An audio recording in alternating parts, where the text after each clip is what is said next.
అందరికీ good morning. ఈనాడు, సాక్షి, ఆంధ్రజ్యోతి ఈ మూడు ప్రధాన వార్తాపత్రికల్లో వచ్చినటువంటి ముఖ్యమైనటువంటి వార్తలు ఏంటో చూద్దాం. ముందుగా ఈనాడు పత్రికలో వచ్చినటువంటి వార్తలు. ఫస్ట్ పేజ్ యాడ్ వేశారు, second page also add, third page కూడా విజ్ఞాన్ ఇంజనీరింగ్ ఫార్మసీ. 4 పేజీలు యాడ్లు అండి వాళ్ళ. పెట్రోలియం రిఫైనరీపై ముందడుగు కార్యరూపం దాల్చితే రాష్ట్రానికి 60,000 కోట్లకు పైగా పెట్టుబడులు. అమరావతికి బీపీసీఎల్ బృందం సీఎం చంద్రబాబుతో చర్చించిన సంస్థ సీఎండీ కృష్ణకుమార్. అక్టోబర్ నాటికి సమగ్ర ప్రణాళికతో వస్తామని హామీ. అక్టోబర్ నాటికి వస్తారంటండి. ఆంధ్రప్రదేశ్లో భారత్ పెట్రోలియం రిఫైనరీ ఏర్పాటు దిశగా మరో అడుగు పడింది. ముఖ్యమంత్రి చంద్రబాబు తన ఢిల్లీ పర్యటనలో భాగంగా కేంద్ర పెట్రోలియం శాఖ మంత్రి హర్దీప్ సింగ్ పురిని కలిసి ఈ ప్రాజెక్టుపై చర్చించి వారం కూడా గడవకముందే బీపీసీఎల్ అధికారుల బృందం రాష్ట్రానికి వచ్చింది. 60,000 కోట్ల నుంచి 70,000 కోట్లతో ఏర్పాటు చేసే ప్రాజెక్టుపై విస్తృతంగా చర్చించింది. అక్టోబర్ నాటికి నివేదికతో వస్తామని వివరించింది. బీపీసీఎల్ చైర్మన్ ఎండీ కృష్ణకుమార్ ఆధ్వర్యంలోని బృందం బుధవారం వెలగపూడి సచివాలయంలో ముఖ్యమంత్రి చంద్రబాబును కలిసి రిఫైనరీ ఏర్పాటుపై విస్తృతంగా చర్చించింది. పరిశ్రమల శాఖ మంత్రి టీజీ భరత్, మచిలీపట్నం ఎంపీ వల్లభనేని బాలశౌరి చర్చల్లో పాల్గొన్నారు. ఇదండి ఆయిల్ రిఫైనరీ కానీ మనకు వచ్చింది అంటే కొన్ని వేల ఉద్యోగాలు వస్తాయి. దానితో పాటుగా రాష్ట్రానికి మంచి ఆదాయ వనరులు కూడా ఏర్పడినట్లు అన్నమాట. రాష్ట్రానికి విన్ఫాస్ట్ విద్యుత్ వాహన తయారీ ప్లాంట్ ఏర్పాటుకు ఆసక్తి. 4,000 కోట్ల రూపాయల పెట్టుబడికి అవకాశం. సీఎం చంద్రబాబుతో భేటీ. ఏపీకి వస్తే భూమి సౌకర్యాల కల్పనకు సిద్ధం అన్న సీఎం. విద్యుత్ వాహనాల తయారీ సంస్థ విన్ఫాస్ట్ రాష్ట్రంలో యూనిట్ ఏర్పాటుకు ఆసక్తి చూపిస్తుంది. 4,000 కోట్ల రూపాయల పెట్టుబడితో ప్లాంట్ పెట్టేందుకు ఉన్న అవకాశాలను పరిశీలిస్తోంది. సూపర్ అండి. తిరుమల తిరుపతి దేవస్థానం మాజీ ఈవో ధర్మారెడ్డిపై విజిలెన్స్ విచారణ.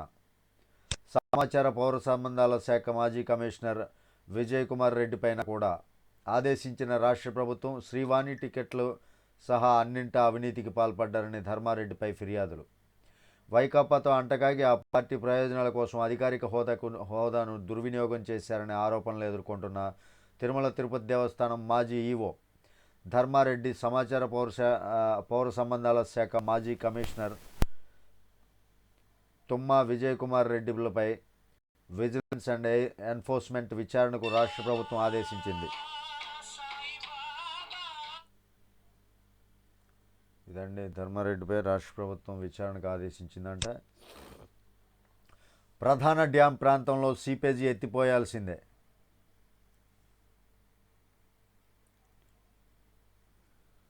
కొంత గ్రావిటీ ద్వారా పంపాలి, మిగిలింది ఎత్తిపోయాలి. అందుకు తగ్గ కార్యాచరణ రూపొందించుకోవాలి. డయాఫ్రమ్ వాల్పై నిర్ణయం తుది నివేదికలోనే. పోలవరంపై విదేశీ నిపుణుల బృందం ప్రాథమిక నివేదిక సమర్పణ. పోలవరం ప్రాజెక్టులో ప్రధాన డ్యాం ప్రాంతంలో ఉన్న సీపేజీని పూర్తిగా నిరోధించడం అసాధ్యమని విదేశీ నిపుణుల బృందం తేల్చెప్పింది. ప్రధాన డ్యాం ప్రాంతంలో పనులు చేసుకోవాలంటే ఆ నీటిని కొంత గ్రావిటీ ద్వారా బయటకు పంపాలని పేర్కొంది. మిగిలిన నీటిని పంపుల ద్వారా ఎత్తిపోయడమే మార్గమని తేల్చి చెప్పింది. ప్రధాన డ్యాం ప్రాంతంలో పనులు చేసుకోవాలంటే 17 మీటర్ల కన్నా దిగువకు మాత్రమే సీపేజీ నీటిని అనుమతించాలని, అంతకు పైన ఉన్న నీటినంతా బయటకు పంపాల్సిందేనని స్పష్టం చేసింది. వరద క్రమంగా పెరుగుతుందండి. దానికోసం పనులు జరగాలంటే మాత్రం ఈ పని చేయాల్సిందే అంటున్నారు వాళ్ళు విదేశీ బృందం. విద్యాలయాల్లో గంజాయి ఆనవాళ్లు లేకుండా చేస్తాం లోకేష్. ఇడుపులపాయ ట్రిపుల్ ఐటీలో గంజాయి దొరికిన ఘటనపై విచారణకు ఆదేశం. క్యాంపస్ సమస్యలపై తల్లిదండ్రుల ఫిర్యాదు. విద్యాలయాల్లో గంజాయి ఆనవాళ్లు లేకుండా చేస్తానని విద్యాశాఖ మంత్రి లోకేష్ హామీ ఇచ్చారు.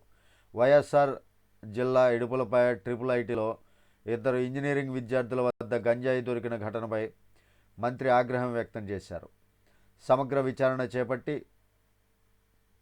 బాధ్యులపై కఠిన చర్యలు తీసుకోవాల్సిందిగా ఉన్నతాధికారులపై మండిపడ్డారు. ఇదండి పరిస్థితి. ఓకే, నెక్స్ట్ వచ్చేసరికి విడాకులు తీసుకున్న ముస్లిం మహిళలు భరణానికి అర్హులే. సిఆర్పిసిలోని సెక్షన్ 125 వీరికి వర్తిస్తుంది. ఇది లౌకిక నిబంధన. దీనికి మతంతో సంబంధం లేదు. 1986 నాటి ముస్లిం మహిళల చట్టం ఇందుకు అడ్డురాదు. భరణాన్ని దారుణంగా చూడకూడదు. అది స్త్రీల హక్కు. సుప్రీంకోర్టు కీలక తీర్పు.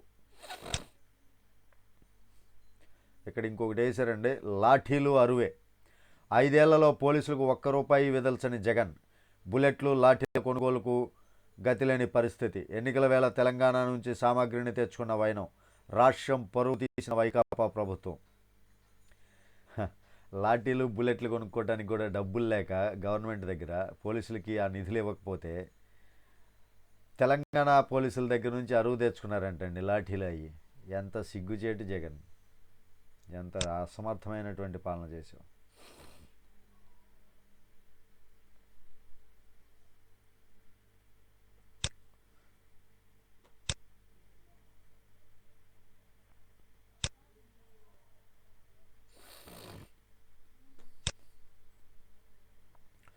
జగన్ జమానా బకాయిలు ₹5,278 కోట్ల. విద్యాశాఖల్లో నిధులు లేవు, అన్నీ బాకీలే. ఫీజు రియంబర్స్మెంట్కు 3,480 కోట్లు. బడుల్లో మౌలిక వసతులకు ₹1,000 కోట్ల పెండింగ్. చిక్కీలు, కోడిగుడ్లకు బాకీ ₹178 కోట్ల. పేద పిల్లలకు కుట్టుకూలి కింద ఇవ్వాల్సింది ₹65 కోట్ల. కొత్త ప్రభుత్వం ముందు బకాయిల సవాళ్లు. విద్యాశాఖలో వైకాపా ప్రభుత్వం మిగిల్చిన బకాయిలు కొత్త ప్రభుత్వానికి గుదిబండగా మారాయి. పాత బకాయిలన్నీ తీర్చి కొత్త కార్యక్రమాలు నిర్వహించడం కూటమి ప్రభుత్వానికి సవాల్గా మారింది. కొన్ని విభాగాలకు కేంద్ర ప్రభుత్వం ఇచ్చిన నిధులను సైతం వైకాపా సర్కారు దారి మళ్లించడంతో సిబ్బందికి జీతాలు ఇచ్చేందుకు కటకటలాడిపోతున్న పరిస్థితి. ఒక్క విద్యాశాఖలోనే గత ప్రభుత్వం పెట్టిన బకాయిలు ₹5,278 కోట్ల పైమాటే. గత ప్రభుత్వం విద్యార్థులకు ఫీజు రీయింబర్స్మెంట్ కింద చెల్లించాల్సిన బకాయిలు ₹3,480 కోట్లు. 2023-24 విద్యా సంవత్సరానికి 4 విడతల ఫీజు చెల్లించాల్సి ఉండగా ఒక్క విడతకు మాత్రమే ఎన్నికల ముందు బటన్ నొక్కి జగన్ హడావుడి చేశారు. ఆ డబ్బులు కూడా విడుదల కాలేదు. దీంతో విద్యార్థుల తల్లిదండ్రులు ఆందోళన వ్యక్తమవుతుంది. 5 ఏళ్లలో ఏ సంవత్సరం కూడా వసతి దీవెనకు పూర్తిగా చెల్లించలేదు. పోస్ట్ గ్రాడ్యుయేషన్ కోర్సులకు ప్రైవేట్ కళాశాలల ఫీజుల చెల్లింపు పథకాన్ని 2020-21 నుంచి గత ప్రభుత్వం నిలిపేసింది. అప్పటి వరకు చెల్లించాల్సిన పీజీ ఫీజు బకాయిలే ₹450 కోట్ల పైగా ఉన్నాయి. గత ప్రభుత్వం ఫీజుల డబ్బులు ఇవ్వకపోవడంతో చాలామంది విద్యార్థులు ధ్రువపత్రాలను కళాశాలలోనే వదిలేశారు. ఇదండి.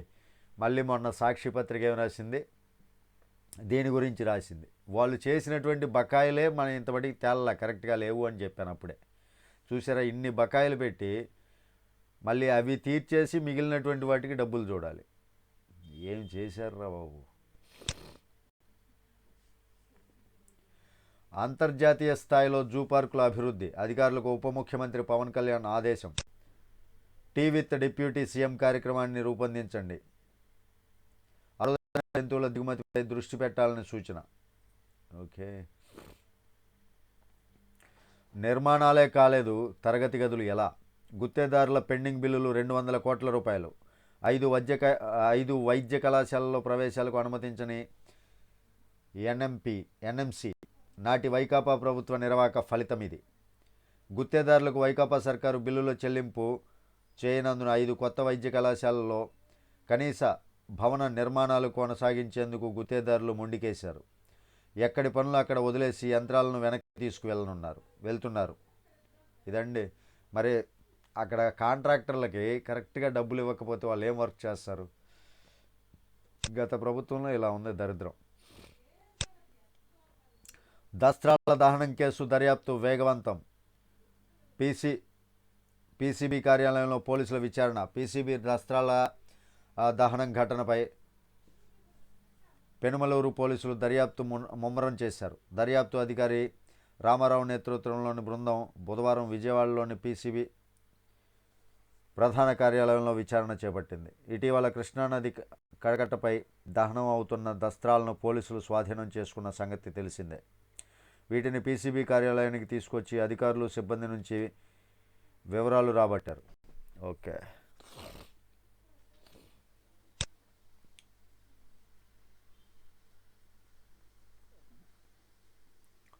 టోఫెల్ పరీక్ష ఇక 2 గంటల్లోపే. విద్యార్థులపై ఒత్తిడి తగ్గించేందుకే కొత్త నిర్ణయం. ఈనాడులో టోఫెల్ గ్లోబల్ హెడ్ ఒమర్ చెహాన్ ముఖాముఖి. ఆన్లైన్ ఎగ్జామ్ అండి టోఫెల్ గురించి. ఒకరిని చంపండి, చంద్రబాబు పారిపోతారు. నాడు జోగి రమేష్ అనుచరులను ఉసిగొల్పిన తీరిది. చంద్రబాబు ఇంటిపై వైకాపా మూకల దాడి కేసులో ప్రత్యక్ష సాక్షి వాంగ్మూలం. వైకాపా ప్రభుత్వ హయాంలో అప్పటి ప్రతిపక్ష నేత చంద్రబాబు నాయుడు ఇంటిపై వైకాపా మూకలు దాడి చేసినప్పుడు అక్కడున్న తెదేపా కార్యకర్తల్లో ఒక తల తీసేస్తే చంద్రబాబు భయపడి ఇల్లు వదిలి పారిపోతారని జోగి రమేష్ తన అనుచరులను ఉసిగొల్పారు. ఆ విధంగా ప్రత్యక్ష సాక్షి తమ్మ శంకర్ రెడ్డి పోలీసులకు వాంగ్మూలం ఇచ్చారు. అప్పటి ప్రతిపక్ష నేత చంద్రబాబు ఇంటిపై 2021 సెప్టెంబర్ 17న వైకాపా ఎమ్మెల్యే జోగి రమేష్ తన అనుచరులతో దాడికి పాల్పడిన ఘటనపై కేసు నమోదైన విషయం విదితమే. వైకాపా అధికారుల్లో ఉన్నవాళ్ళు ఈ కేసు దర్యాప్తు ముందుకెళ్లలేదు. పైగా బాధితులపైన ఎదురు కేసులు పెట్టారు. ఇదండి వాంగ్మూలం అయితే ఇచ్చేశారు. ఇప్పుడు జోగి రమేష్కి డిక్కీ పగిలిపోద్ది అనమాట.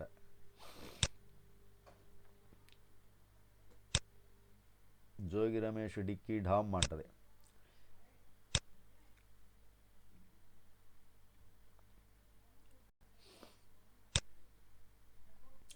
ఇదేం గూడు పుటాని. నందనవనాన్ని తలపిస్తున్న మాజీ సీఎం జగన్ నివాస మార్గం. అంతటా విధ్వంసం, ఇక్కడ మాత్రం పచ్చతోరణం.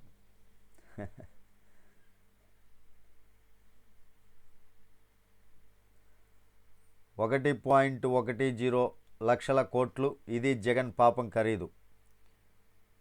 సెకీతో విద్యుత్ కొనుగోలు ఒప్పందం ఫలితం. అదనపు భారాలతో కలిపి యూనిట్ ధర ₹5.73.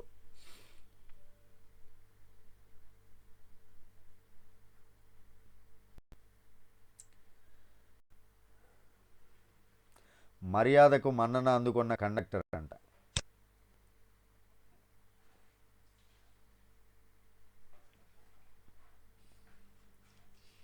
అమరావతిలో ఎన్హెచ్ కార్యాలయం మూత. విజయవాడ యూనిట్లో విలీనం. రాజధాని అమరావతికి కీలకమైన ఎన్హెచ్ ప్రాజెక్టులు చేపట్టేందుకు కేంద్రం పచ్చజెండా ఊపితే జాతీయ రహదారుల ప్రాధికారిక సంస్థ మాత్రం ఇందుకు విరుద్ధమైన నిర్ణయం తీసుకుంది. అమరావతి కేంద్రంగా ఇంతకాలం ఉన్న ప్రాజెక్టు అమలు యూనిట్ మూసేసింది. అది పరిస్థితి. విడాకులు తీసుకున్న మహిళలకు భరణం ఇవ్వాల్సిందే.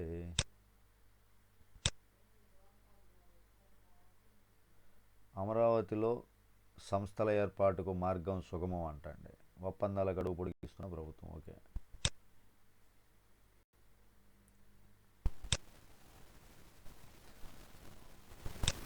హత్య రాజకీయాలు వీడని వైకాపా. తెదేపా రాష్ట్ర అధ్యక్షుడు పల్లా శ్రీనివాసరావు ఆదెప్ప మృతిపై దిగ్భ్రాంతి.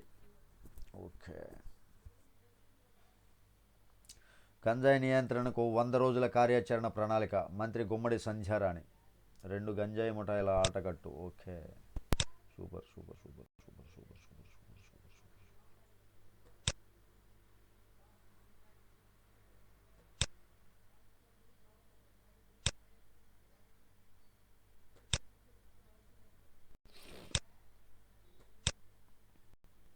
ఇవన్నీ ఈనాడు పత్రికలో వచ్చినటువంటి ముఖ్యమైనటువంటి వార్తలు. మరి సాక్షిలో వచ్చినటువంటి వార్తలు ఒకసారి చూద్దాం. అబ్బో, ఎక్కడ కూడా శాంసంగ్ యాడ్ పడింది. సాక్షికి పడింది. ఎన్ని పేపర్లు ఇచ్చారు? అబ్బో, 2 సేమ్ యాడ్స్. ఓకే. రాగానే మింగేశారు ఇసుక బకాసురులు. 70కి పైగా స్టాక్ యార్డులో 40 లక్షల టన్నుల మాయం. వర్షాకాలంలో కొరత లేకుండా 80 లక్షల టన్నులు నిల్వ చేసిన గత ప్రభుత్వం 5 వారాల్లోనే సగానికి పైగా విక్రయించేసిన పచ్చముఠాలు. ట్రక్కులు ట్రాక్టర్లలో నింపి భారీగా వసూళ్లు, సామాన్యుల పేరుతో బయట ప్రాంతాలకు తరలింపు, కొత్త పథకం రాకముందే తాత్కాలికంలోనే భారీగా లూటీ. ఇసుకపై వీళ్ళు చేస్తున్నటువంటి ఏడుపు గొట్టు పనులు మాత్రం నా భూతో నా భవిష్యత్. కేజ్రీవాల్కు ప్రత్యక్ష ప్రమేయం ఉంది. ఢిల్లీ మద్యం కేసులో ఈడీ ఛార్జ్షీట్. ఢిల్లీ మద్యం కుంభకోణం కేసులో 100 కోట్ల రూపాయల ముడుపులు ఉదంతంతో ఢిల్లీ సీఎం అరవింద్ కేజ్రీవాల్ ప్రత్యక్ష పాత్ర పోషించారని ఎన్ఫోర్స్మెంట్ డైరెక్టరేట్ ఈడీ అనుబంధ ఛార్జ్షీట్లో పేర్కొంది. ఓకే.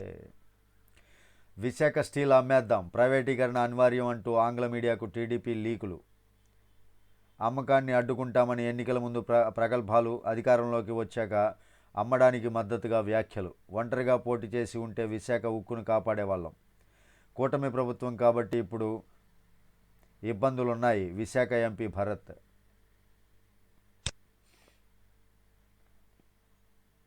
డక్కన్ క్రానికల్ కార్యాలయంపై టీడీపీ దాడి, రాళ్ల వర్షం కురిపించిన తెలుగు మహిళలు.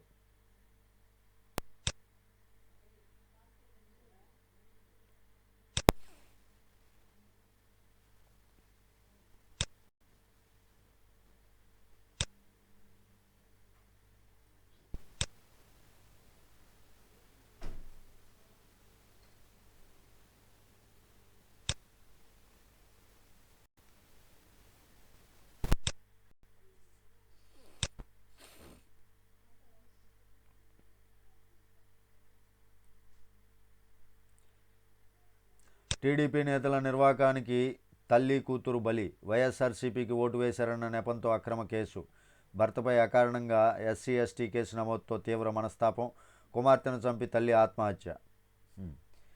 ఏది జరిగినా అది టీడీపీ చేసినట్లే చేస్తారు.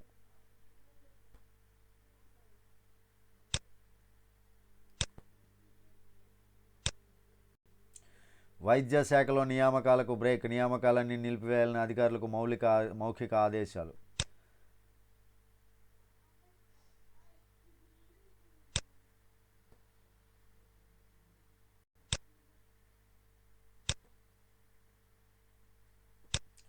ఇవన్నీ సాక్షిలో వచ్చినటువంటి దరిద్రపు రాతలు.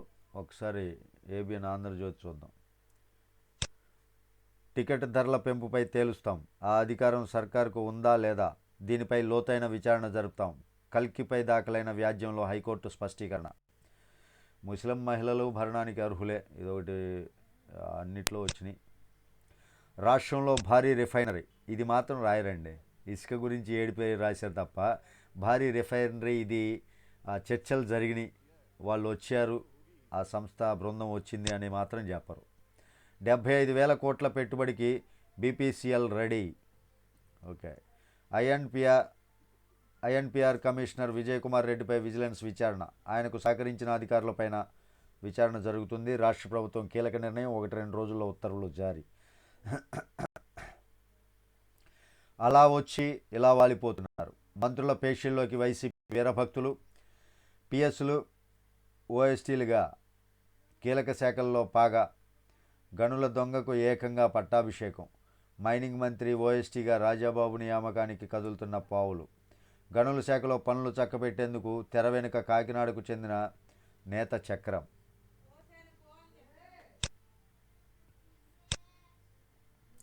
ఇప్పుడు అన్యాయమేనా? ఇంజనీరింగ్ కాలేజీల ఆవేదన. వైసీపీ హయాంలో కమిషన్ ఇచ్చిన సిఫార్సులకే బాబు మొగ్గు. కనిష్ట ఫీజు 40,000కే సిఫారసు, కొన్ని కాలేజీలకు 1,00,000కు పైగా. గతంలోనే తప్పుపట్టిన కళాశాలలు హైకోర్టుకు వెళ్లిన యాజమాన్యాలు. జగన్ అనుకూల కాలేజీలకు ఎక్కువ ఫీజులు సిఫారసు చేశారనే ఆరోపణ. మరి ఎందుకు అలా చేశారో తెలీదు. యూట్యూబర్ ప్రణీత్ హనుమంతు అరెస్ట్ అంటండి. అదే తండ్రి కూతుళ్ళ వీడియో విషయంలో వల్గర్గా మాట్లాడాడు కానీ ఒక యధవ, వాడి అరెస్ట్ అంట.